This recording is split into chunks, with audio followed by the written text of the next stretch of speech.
In the summer of 1518, the city of Strasbourg was possessed, not by a demon, not by a disease, but by a sound, a silent, maddening rhythm that forced hundreds of ordinary people to dance in the streets, without joy, without rest, until their hearts gave out. History calls it a dancing plague, and dismisses it as a bizarre footnote, a case of mass hysteria in a superstitious age. But that explanation is too simple, too clean. It does not account for the sheer physical endurance, the weeks of nonstop movement, the sheer horror of it all. If you believe some secrets are hidden in plain sight, disguised as folklore and madness, subscribe now. The orchestra is about to begin. Approvedo. A premissa esta estabelecida. Agora. Mergo hamus nos eventos históricos documentados. Pintando un quadro vivido y adorato de la cura que toma cana de Strasburgo. Our story begins not in legend, but in historical record. It is July of 1518. In the city of Strasbourg, a bustling hub of the Holy Roman Empire, the summer is brutally hot. The city's poor are suffering from famine and disease. There's a sense of desperation in the air, a tension waiting to snap. And then it begins. A woman, whose name has been recorded as Frau Trophia, steps out her home and into a narrow, cobblestone street, and she begins to dance. There is no music. Her face is blank. Her movements are convulsive, uncontrolled. For hours she dances under the oppressive summer sun, a lone, mad figure. She dances until she collapses from exhaustion, only to rise again after a few hours of tortured sleep and continue her silent, agonizing performance. For nearly a week, she was a bizarre spectacle, a local curiosity. But then, the contagion began. First, a handful of neighbors joined her, their bodies seemingly seized by the same invisible puppeteer. Within a week, there were over 30 dancers, moving day and night in the city streets. By the end of the month, the number had swollen to over 400. The city authorities, men like the magistrate and the guild leaders, were at a loss. Consulting with local physicians, they dismissed the idea of supernatural causes. Their diagnosis, as recorded in city notes in the time, was a natural disease caused by hot blood. And their prescription was even more bizarre than the plague itself. They decided the afflicted must dance the fever out. They cleared open-air markets. They erected a large wooden stage in the grain market. And they even hired professional musicians and pipers to provide a soundtrack for the madness, believing that continuous dancing would cure the dancers. But this only threw gasoline on the fire. The addition of music seemed to strengthen the compulsion, the public spectacle drawing in more and more people. It became a real-life danse macabre, a party at the end of the world. And then the dying started. Dozens collapsed, their hearts giving out from strokes and pure, relentless exhaustion. The city's bizarre cure had become a state-sponsored instrument of death. For centuries, this bizarre event remained a historical curiosity. In the modern era, science has attempted to provide rational explanations, to neatly file away the horror of Strasbourg into a box of known phenomena. The two leading theories you will find in any textbook are mass hysteria and ergot poisoning. And at first glance, they seem plausible. But when you look closer, they begin to fall apart. First, the theory of mass psychogenic illness, or mass hysteria. The argument is that the people of Strasbourg in 1518 were under extreme psychological stress. They were suffering from years of famine, poverty, and rampant diseases like syphilis and smallpox. This immense stress, the theory goes, caused a psychological break, a kind of contagious trance. Frau Trophia was a trigger, and the shared anxiety of the populace did the rest. But this explanation has profound flaws. Mass hysteria can explain fainting spells, trembling, even fits of laughter or crying. It cannot adequately explain the sheer physical endurance of the dancers. These were not brief fits. People danced for days on end, without rest, performing an incredibly demanding athletic feat until their bodies were physically destroyed. This was not a psychological twitch. It was a grueling, sustained marathon. The second explanation is ergot poisoning. Ergot is a fungus that grows on damp rye, a staple grain for the poor of that era. When consumed, its psychoactive alkaloids can cause a condition once known as St. Anthony's fire, with symptoms including severe convulsions, muscle spasms, and vivid hallucinations. This seems like a promising lead. A city eating poison bread could certainly experience a mass neurological event.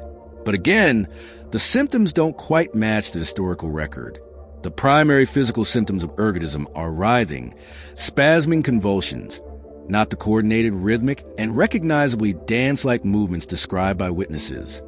Furthermore, ergot poisoning often leads to gangrene, cutting off blood flow to extremities, which will make dancing for weeks physically impossible. So we're left with a vacuum. The official stories, the neat scientific boxes, do not fit the shape of the event. They are explanations born of a modern desire to rationalize the unexplainable. When the conventional suspect had been ruled out, a detective must start looking for a more unconventional perpetrator. We must conclude that the madness of Strasbourg was likely not a spontaneous sickness from within, but was triggered by something else, an external and perhaps deliberate force. When science fails to provide a satisfactory answer, we must look to history's whispers, to the stories that are dismissed as fairy tales. Just a few centuries before the madness in Strasbourg, and not so far away in the German lands, another strange and terrifying event was immortalized in the legend of the Pied Piper of Hamelin. The story, as first recorded around the year 1450, is known by all. In the year 1284, the town of Hamelin, infested with rats, hired a mysterious piper in multicolored or pied clothing who promised to solve their problem. He played his pipe, and the hypnotic melody lured every rat in the city to their deaths in the river. But when the town's mayor refused to pay him, the piper's music turned sinister. He played a new tune, and this time, it was not the rats who followed him, but the town's 130 children, who marched out of the city gates behind him, never to be seen again. It is a terrifying story, but what if it is more than that? What if it is a distorted cultural memory of a real event?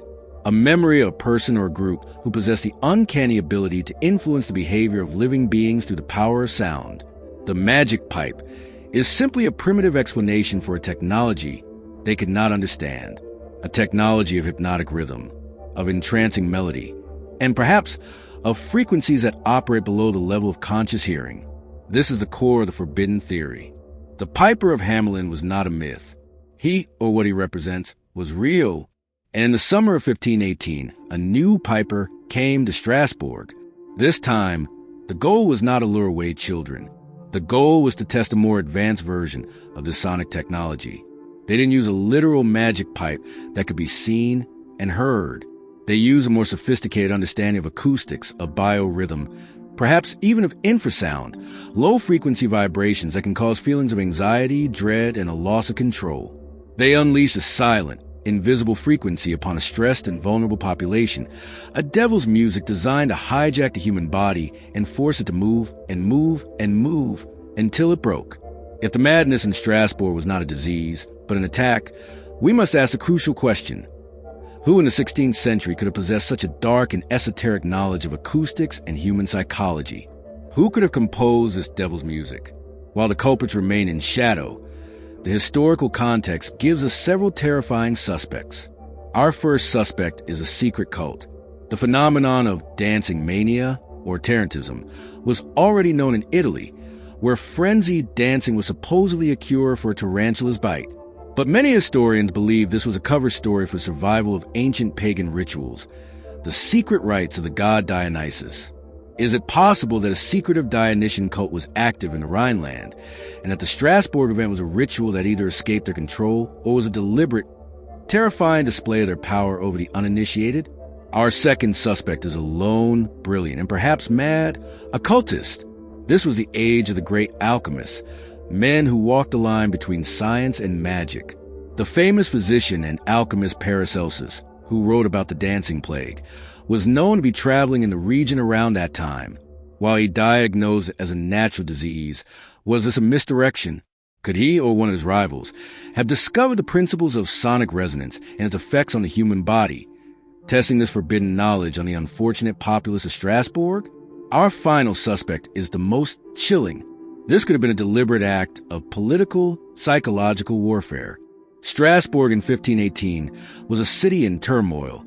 caught between the power of the Holy Roman Emperor and the rising tide of the Protestant Reformation.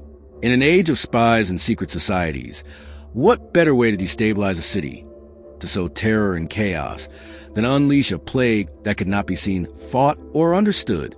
The motive remains a ghost, but the possibility is terrifying. The dancers of Strasbourg were not madmen. They were the victims of the world's first sonic weapon.